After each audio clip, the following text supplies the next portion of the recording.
प्रिय भाइयों और बहनों, आज हम विवाह और संबंधों में परमेश्वर की योजना को गहराई से समझने जा रहे हैं।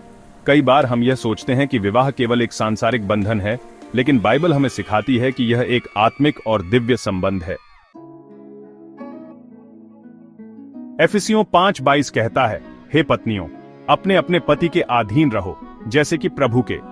एफिसियों 5:25 कहता है, हे पतियों, अपनी अपनी पत्नी से प्रेम करो, जैसे कि मसीह ने कलीसिया से प्रेम किया और उसके लिए अपने आप को दे दिया। ये दोनों पद विवाह के दो महत्वपूर्ण स्तंभों को प्रकट करते हैं, पत्नी की समर्पण भावना और पति का बलिदानमयी प्रेम। इस पद में अधीन रहना का अर्थ गुलामी नहीं है, बल्कि सम्मान और आदर है। जैसे कलीसिया मसीह की आज्ञाकारिणी रहती है, वैसे ही एक पत्नी को अपने पति को आदर देना चाहिए। लेकिन इसका अर्थ यह नहीं कि पत्नी की कोई स्वतंत्रता नहीं होती, बल्कि इसका अर्थ है कि वह प्रेम और सामंजस्य में अपने परिवार का नेतृत्व करने के लिए पति का साथ दे।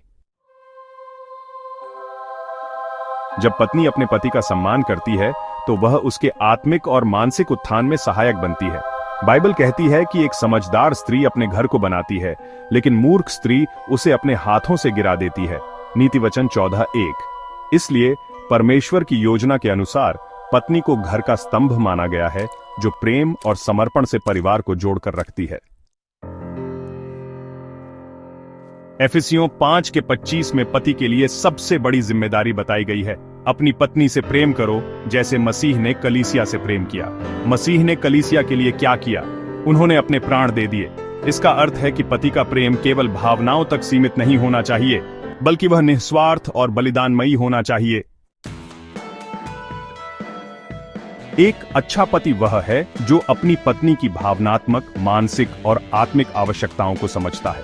वह न केवल अपने परिवार की रक्षा करता है, बल्कि उन्हें परमेश्वर के मार्ग में भी चलाता है। बाइबल कहती है कि पति को अपनी पत्नी को ऐसा प्रेम करना चाहिए जैसे वह अपने स्वयं के शरीर को प्रेम करता है। एफिसियों 5:28।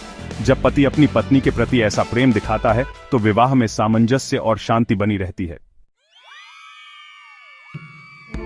कई बार हम विवाह को केवल एक सामाजिक परंपरा के रूप में देखते हैं, लेकिन आज हमें यह समझना होगा कि विवाह परमेश्वर द्वारा स्थापित एक आत्मिक व्यवस्था है। शैतान हमेशा परिवारों को तोड़ने की कोशिश करता है, क्योंकि एक मजबूत परिवार परमेश्वर के राज्य का प्रतिबिंब होता है। जब हम विवाह को परमेश्वर की योजना के अनुसार जीते हैं, तो न केवल हमारे परिवार में शांति आती है, बल्कि यह एक गवाही भी बनता है कि कैसे मसीह और कलीसिया का संबंध प्रेम और बलिदान पर आधारित है। इसलिए हमें अपने विवाह को केवल सांसारिक नियमों से नहीं, बल्कि आत्मिक दृष्टिकोण से देखना चाहिए।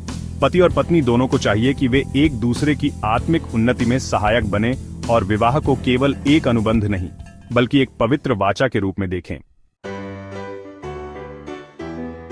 यदि हम विवाह को परमेश्वर की योजना के अनुसार जीते हैं, तो हम न केवल अपने जीवन को धन्य करेंगे, बल्कि दूसरों के लिए भी प्रेरणा बनेंगे।